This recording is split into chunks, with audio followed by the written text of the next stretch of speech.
Bismillahirrahmanirrahim.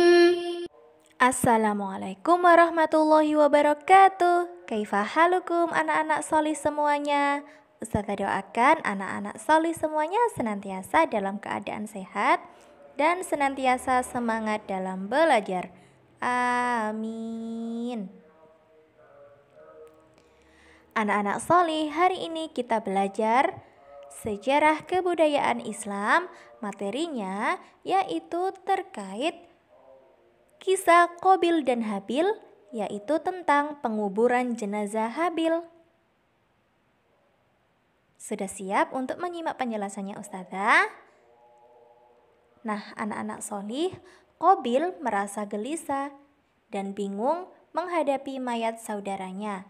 Ia tidak tahu apa yang harus ia lakukan dengan tubuh saudaranya yang semakin lama semakin membusuk. Jadi setelah Qabil membunuh Habil, Qabil merasa gelisah dan bingung. Kemudian Qabil meletakkan tubuh Habil di sebuah peti yang dipikulnya seraya mondar-mandir dalam keadaan sedih seraya melihat burung-burung yang hendak menyerbu jenazah Habil. Qabil meletakkan jenazah Habil di dalam peti ya. Dan kebingungan Qabil pun tidak berlangsung lama karena Allah menunjukkan cara agar ia menguburkan jenazah saudaranya. Anak-anak solih, kira-kira bagaimana ya Qabil menguburkan jenazah saudaranya?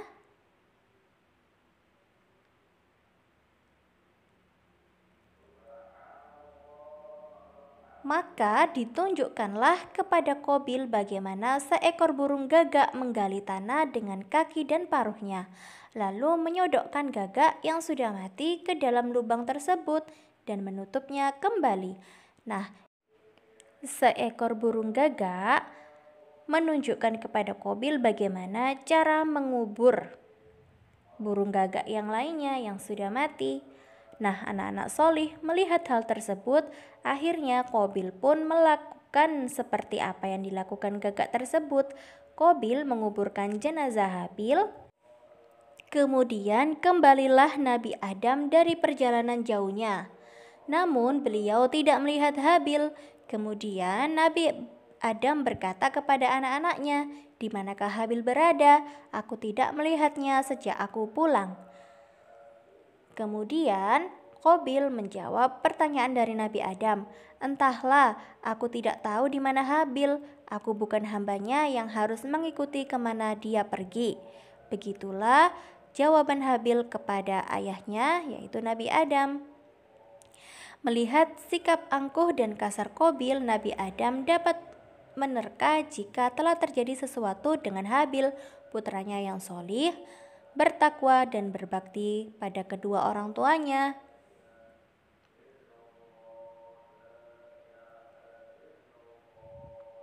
Pada akhirnya Nabi Adam mengetahui jika Habil telah mati dibunuh oleh Qabil ketika beliau pergi. Beliau sangat menyesalkan perbuatan Qabil yang kejam hanya untuk memenuhi hawa nafsu dan bujukan setan.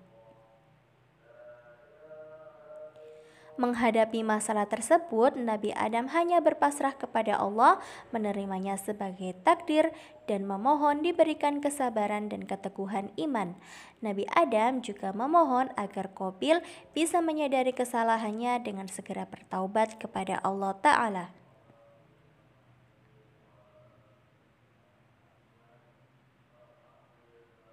Nah, anak-anak solih, tahukah kalian bahwasanya kisah Qabil dan Habil dijelaskan di dalam Al-Quran surat Al-Ma'idah ayat 27 sampai 31.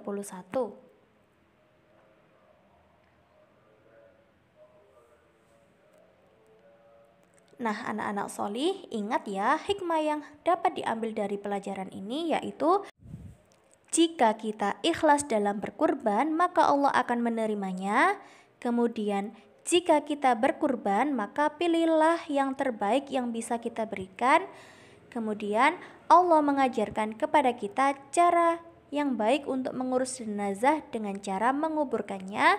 Dan yang terakhir, ketika menghadapi masalah, kita harus sabar dan berpasrah kepada Allah serta memohon agar diberi keteguhan iman. Nah, itu adalah hikmah yang dapat kita ambil dari pembelajaran hari ini ya anak-anak solih, dari kisah Qabil dan Habil. Nah, sekarang Ustazah ada tugas untuk kalian. Tugasnya yaitu sebutkan satu hikmah atau pelajaran yang kalian dapat dari kisah Qabil dan Habil. Kemudian kirimkan melalui voice note ke Ustazah ya anak-anak solih. Alhamdulillah kita sudah selesai belajarnya hari ini. Semoga semua yang kita pelajari hari ini senantiasa menjadi ilmu yang bermanfaat bagi kita semua. Barakallahu fikum. Wassalamualaikum warahmatullahi wabarakatuh.